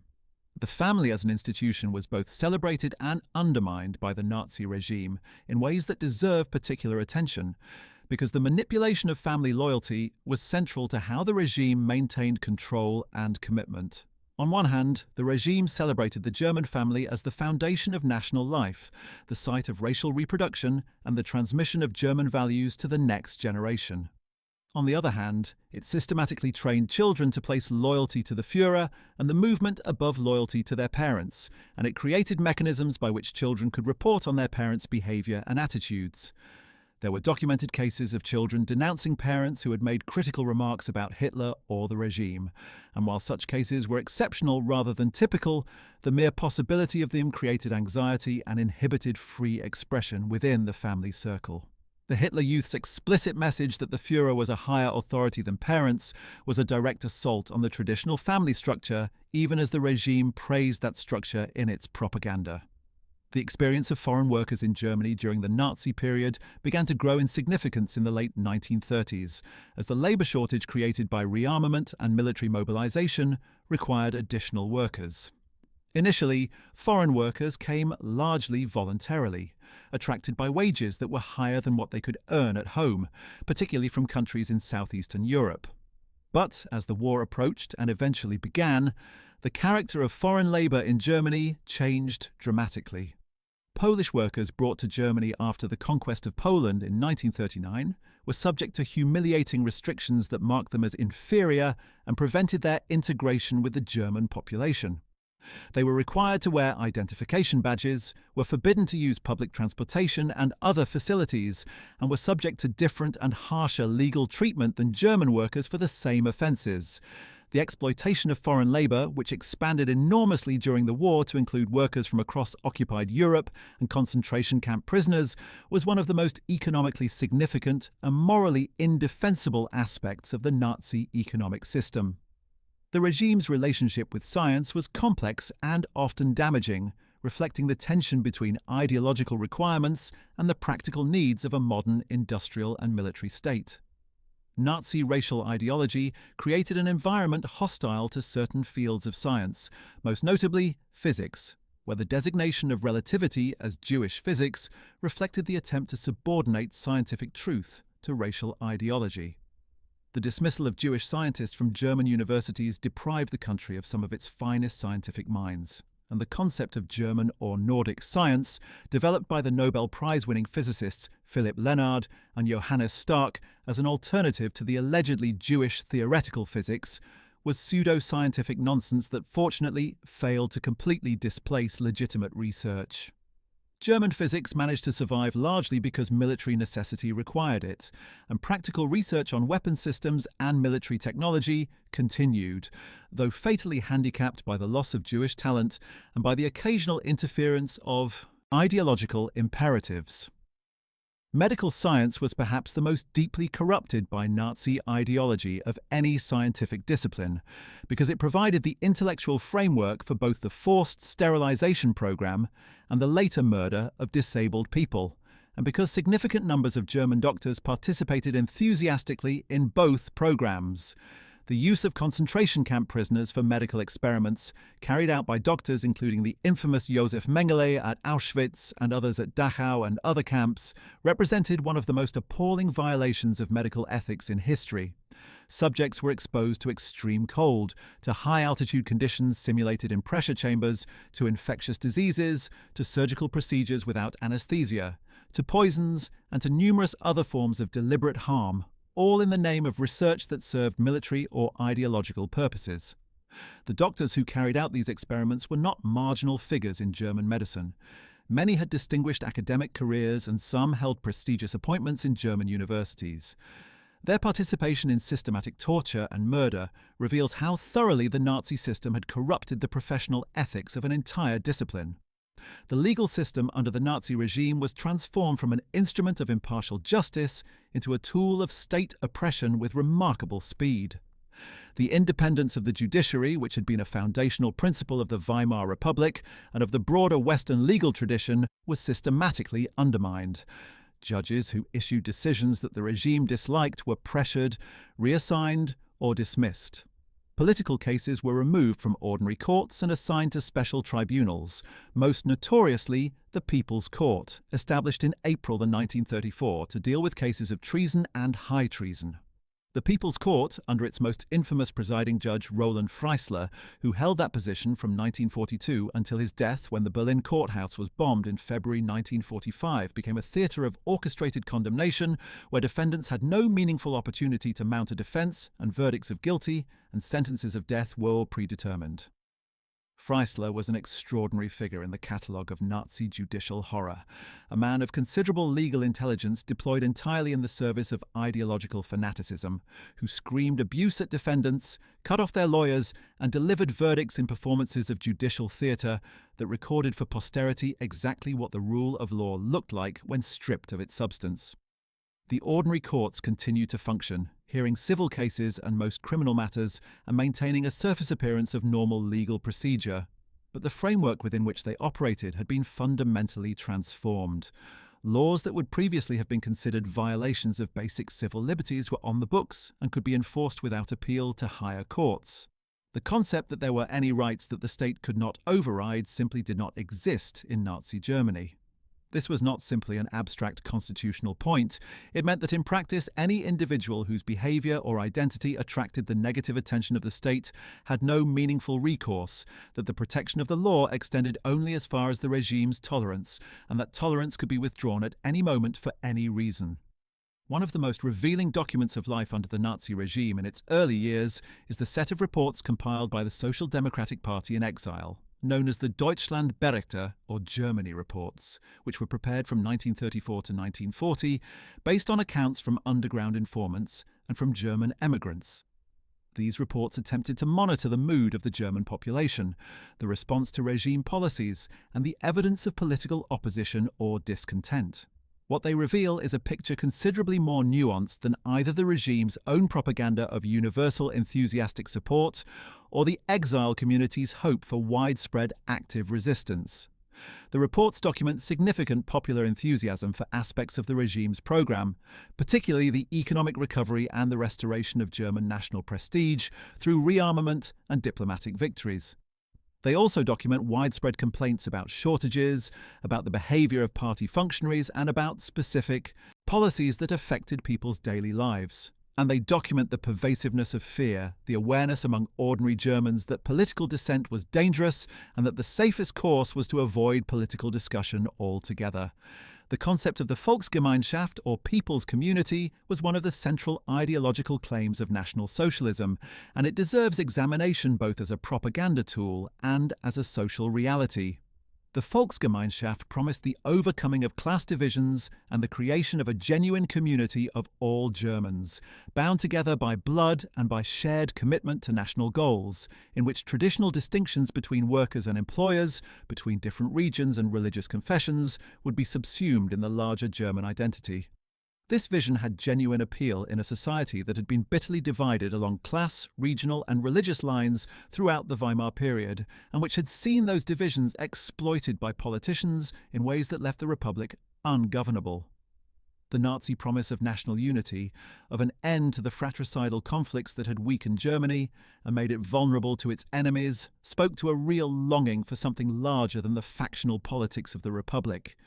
In practice, the Volksgemeinschaft was achieved partly through genuine social integration, and partly through the exclusion and persecution of those who did not belong. The community was defined as much by who was not part of it as by who was. Jews, Roma, homosexuals, the disabled, Political opponents and anyone else designated as an enemy of the people were systematically excluded from the community, deprived of its benefits and protections, and subjected to ever-increasing persecution. For those who were included in the Volksgemeinschaft, the experience of belonging could be genuinely meaningful. The winter relief collections, in which party members went door to door collecting donations for the poor, and the community provided subsidized meals and coal in the coldest months, created a real sense of mutual obligation and shared identity. The organized leisure of strength through joy, the subsidized holidays and concerts and sporting events, genuinely brought entertainment and relaxation to people who had not previously been able to afford such things. The sense of national revitalization and restored pride after the humiliation of Versailles and the misery of the Depression years was real and widespread. The tragedy was that all of this genuine community and belonging was built on a foundation of exclusion, persecution, and ultimately mass murder. The regime's use of ritual and ceremony to create and maintain the feeling of Volksgemeinschaft was extraordinarily sophisticated. Every significant occasion in the Nazi calendar, from Hitler's birthday on April 20th to the anniversary of the Munich Putsch on November 9th, was marked by ceremonies that drew the population into collective observance. Radio broadcasts ensured that even those who could not attend rallies in person could participate in the collective experience. Local party functionaries organized community events at which attendance was expected and absences were noted. The pressure to participate, to hang out the flag, to give the Hitler greeting, to attend the rally, to donate to the winter relief was not legally compulsory in most cases, but was socially and professionally significant. People who visibly failed to participate risked drawing attention to themselves and creating questions about their loyalty that could have serious consequences.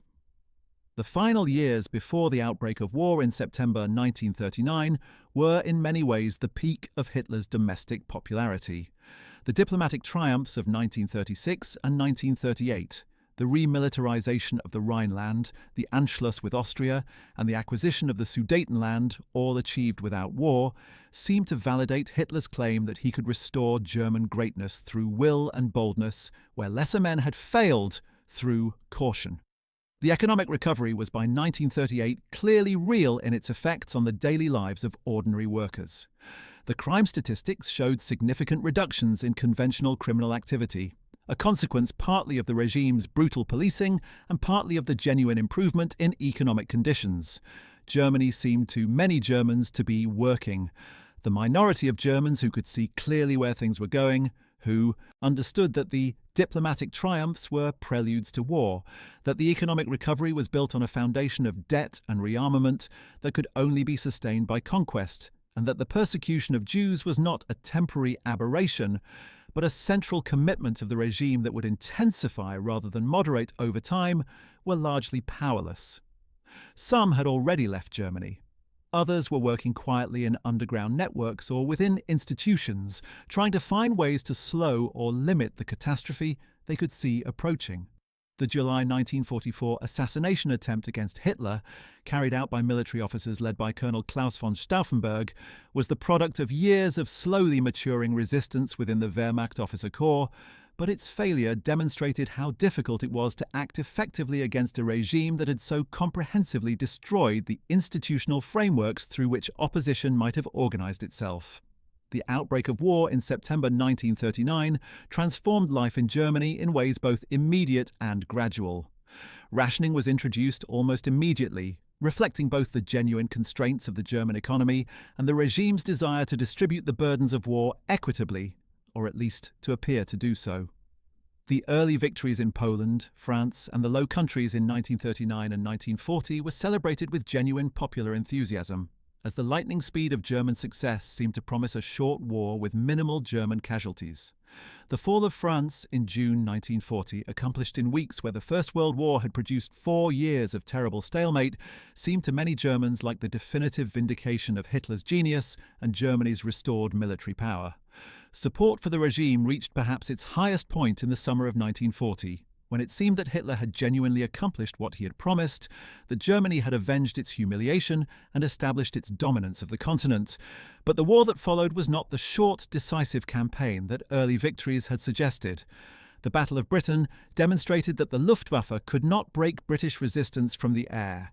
The invasion of the Soviet Union in June 1941, Operation Barbarossa, opened a front of almost unimaginable scale, and while initial German advances were spectacular, the scale of the country and the resilience of Soviet resistance meant that the quick victory Hitler and his generals had expected did not materialize. The winter of 1941 to 1942 before Moscow was the first intimation for ordinary Germans that the war might not end quickly, that the sacrifices being demanded would not be as temporary as they had been told. As casualty lists grew longer and letters from the front became darker in tone, the mood at home began to shift from confident enthusiasm to anxious endurance. The lives of German Jews during the war years moved from a state of desperate and marginalized survival within Germany to systematic deportation and murder. The deportations from Germany began in October 1941, with Jews being sent initially to ghettos in Poland and the occupied Soviet territories, and then, as the extermination camps began operating in 1942, to facilities where they were murdered on arrival. By 1943, most of the Jews who had remained in Germany after the emigration wave of the pre-war years had been deported, and the Gestapo was hunting down those who remained in hiding. A small number of remarkable Germans hid Jews throughout the war at enormous personal risk, aware that discovery would mean their own arrest and likely death. They were exceptional, and they should be honoured as such. But their exceptional courage throws into relief the broader failure of ordinary German society to find ways to resist or limit the persecution and murder of its Jewish citizens.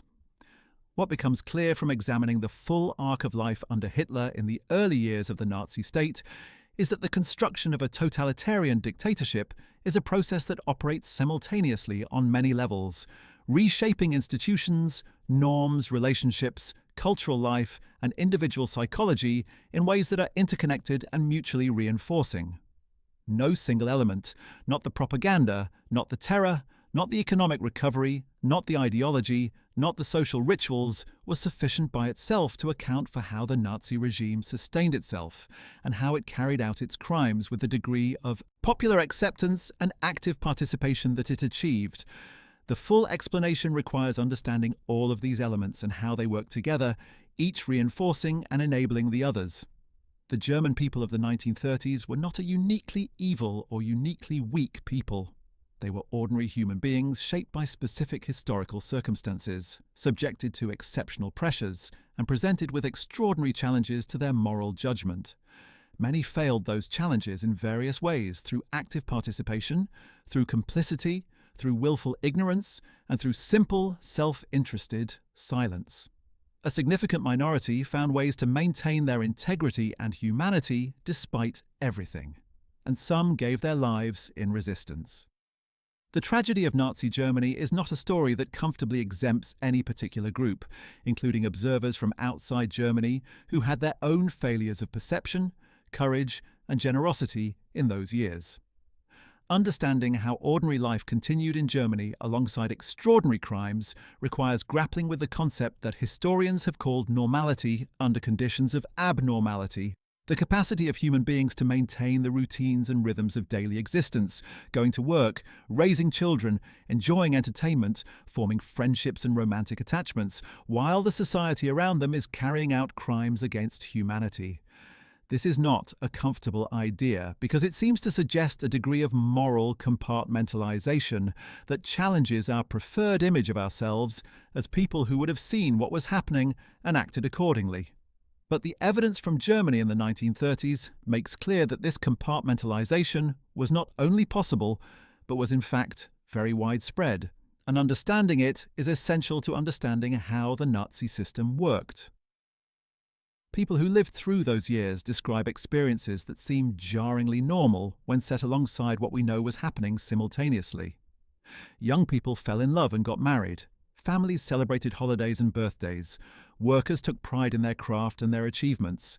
Students worked for their degrees and dreamed of careers. Artists painted, and musicians played and writers wrote. Scientists made discoveries. Housewives baked bread and worried about the household budget. And all of this was happening in a country that had established concentration camps in its first weeks in power.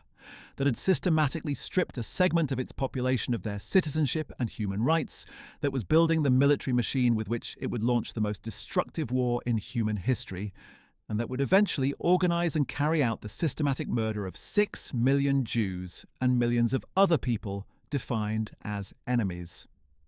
The simultaneity of the normal and the monstrous is one of the most difficult and important things to hold in mind about the Nazi period. The routine nature of life in Nazi Germany was carefully tended by the regime, which understood that maintaining ordinary citizens' sense that their own lives were going on normally and that things were generally improving was essential to its stability. The regime never asked most Germans to directly confront what it was doing to Jews, to prisoners, to disabled people, to political opponents.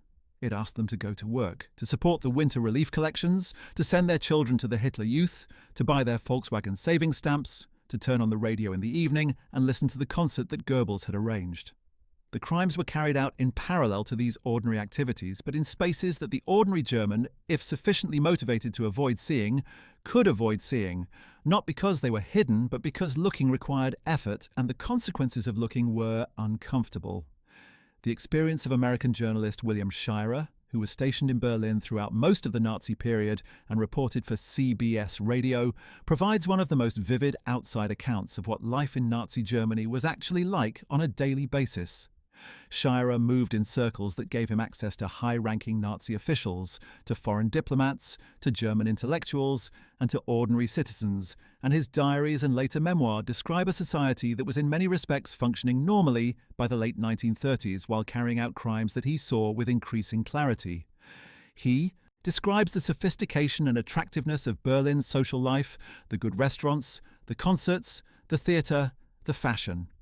He also describes the pervasiveness of propaganda, the inability to have frank conversations with most Germans, the way that the public sphere had been so thoroughly shaped by the regime that real political conversation was impossible. And he describes the moments when the mask slipped and the violence beneath the surface became visible. The Kristallnacht riots, the Nuremberg rallies with their barely controlled hysteria, the newsreel footage of German troops marching into one country after another. The experience of Martha Dodd, daughter of the American ambassador William Dodd, who served in Berlin from 1933 to 1937, offers another perspective on life in Nazi Germany for those at its social summit.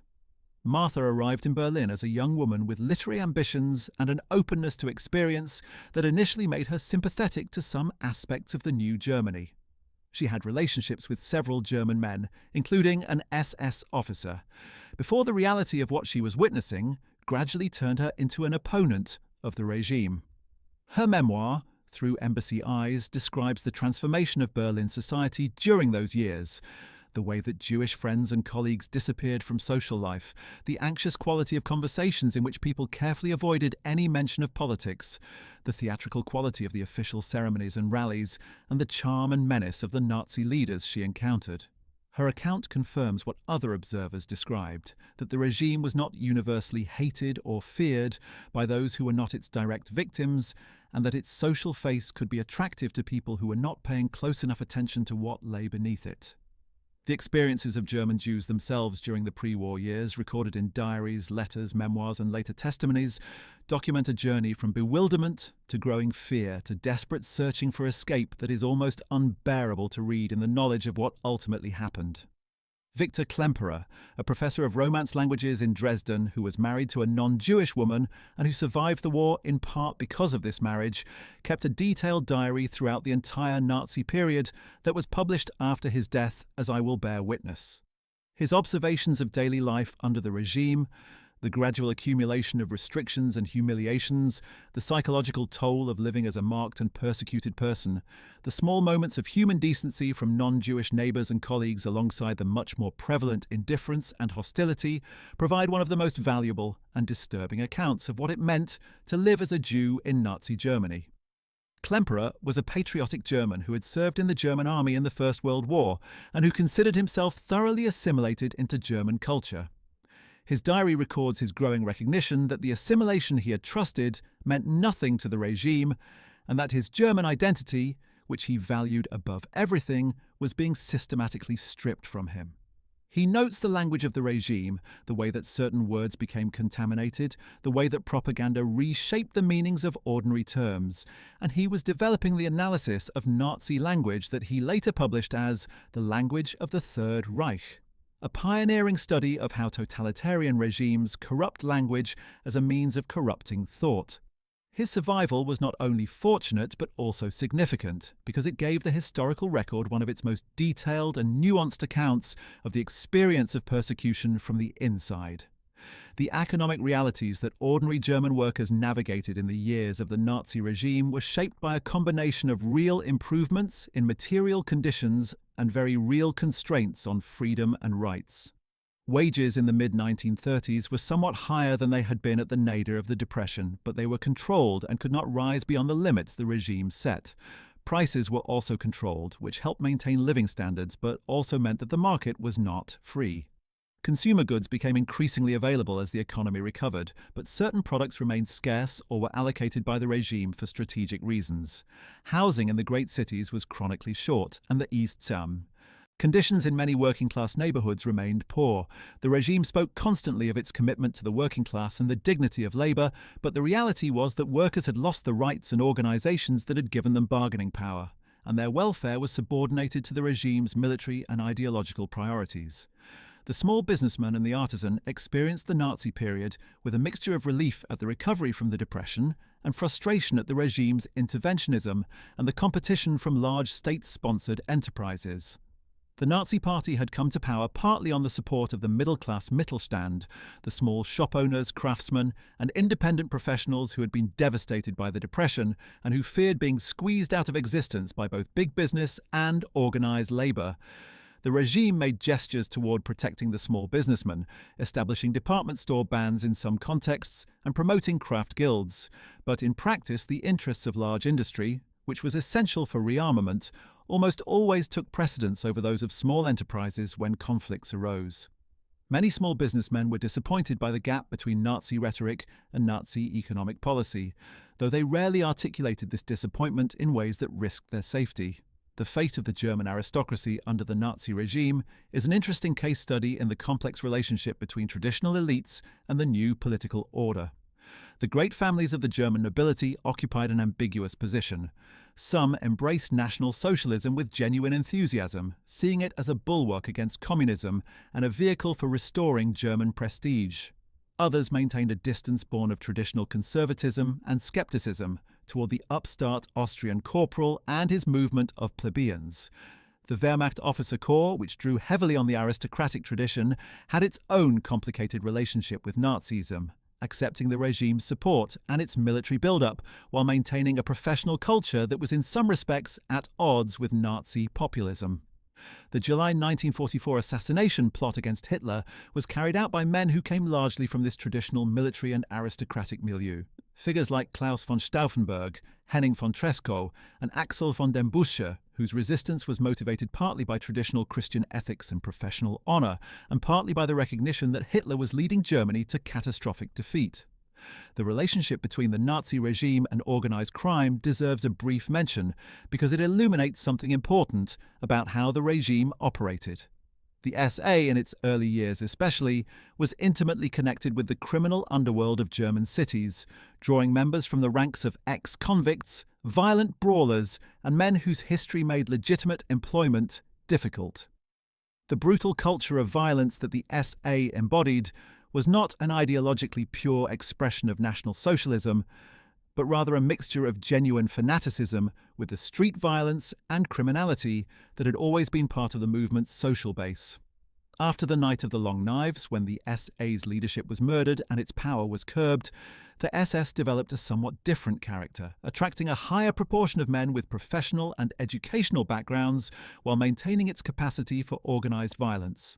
But the regime never entirely separated itself from the criminal element that had been part of its rise, and the corruption and personal enrichment of Nazi officials at the expense of those they persecuted was widespread throughout the period.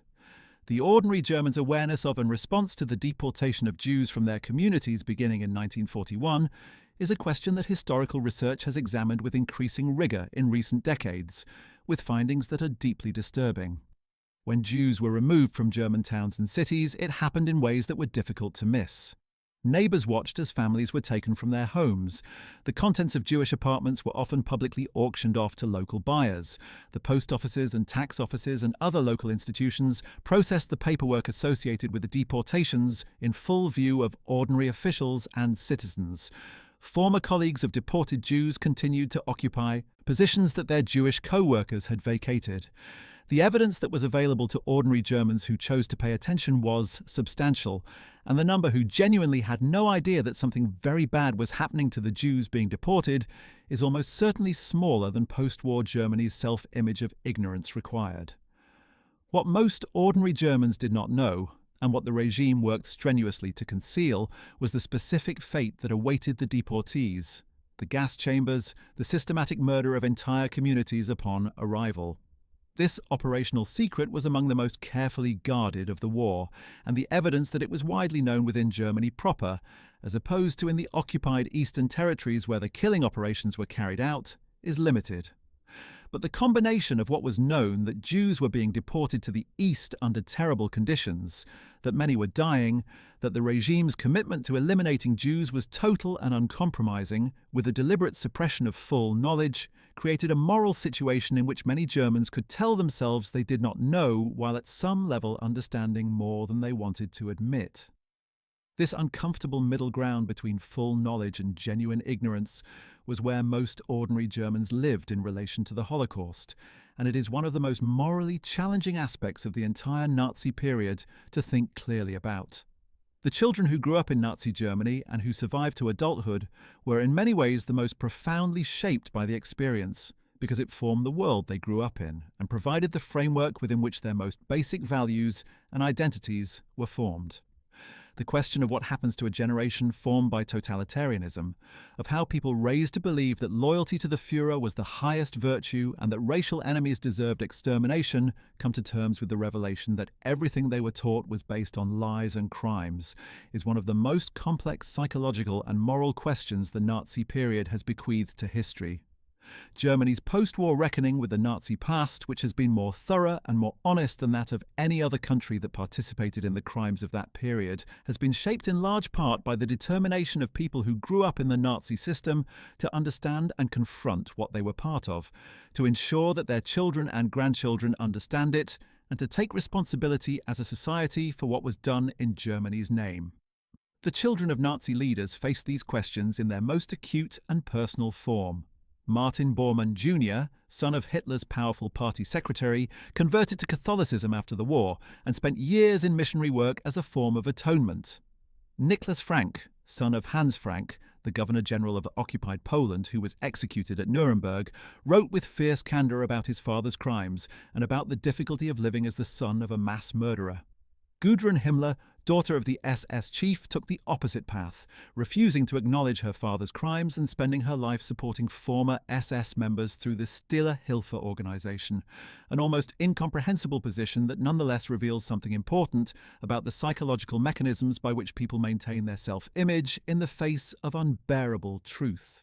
Wolf Hess, son of Rudolf Hess, who had been Hitler's deputy before his bizarre flight to Scotland in 1941, spent his life defending his father and campaigning for his release from Spandau prison, where Hess was held until his death in 1987. These different responses to the same inherited trauma illuminate the range of ways in which human beings can respond to the impossible challenge of acknowledging that those closest to them were monsters. The wives of senior Nazi officials navigated the post-war world with varying degrees of remorse and denial.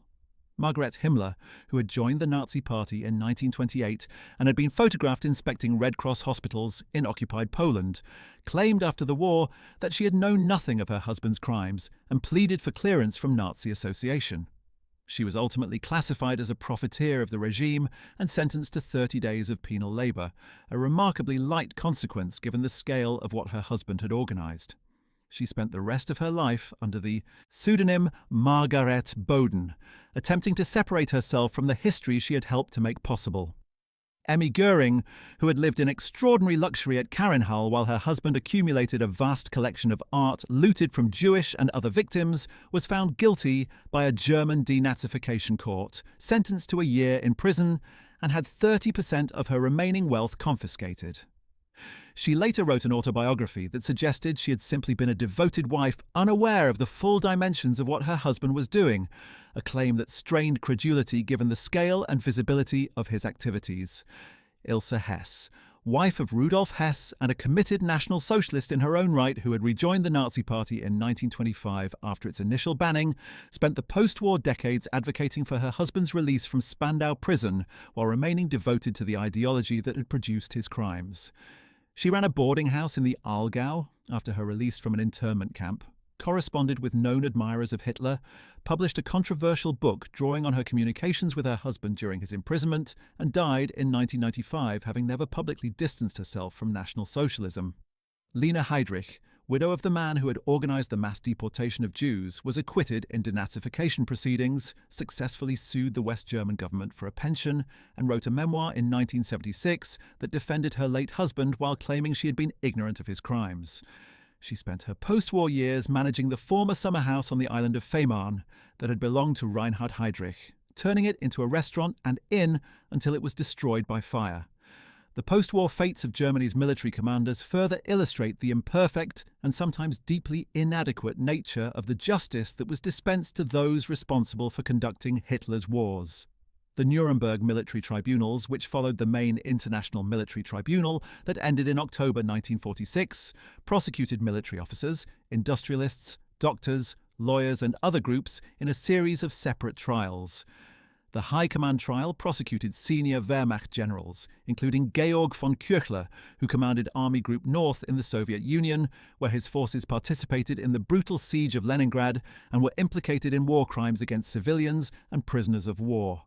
Küchler was convicted and sentenced to 20 years in prison, a sentence later reduced to 12 years, and he was released in February 1953, having served less than a decade for his crimes. He spent the rest of his long life in the Garmisch region, dying in 1968. Wilhelm List, who had commanded Army Group A during the campaigns in Yugoslavia, Greece and the Caucasus, and whose forces had carried out brutal reprisals against partisans and civilians in the Balkans, was sentenced to life imprisonment in the hostages trial, but was released in 1953, citing ill health. He then lived for 19 more years, dying in 1971 at the age of 91, another instance of justice tempered so severely by pragmatic considerations that its fundamental purpose was undermined. Paul von Kleist, whose First Panzer Army had carved through Soviet defences in the early stages of Barbarossa in campaigns that also involved the mass killing of Jewish populations in the areas through which his forces advanced, was handed over to Yugoslavia, and then to the Soviet Union, where he was tried for war crimes and sentenced to 25 years in a correctional labour camp.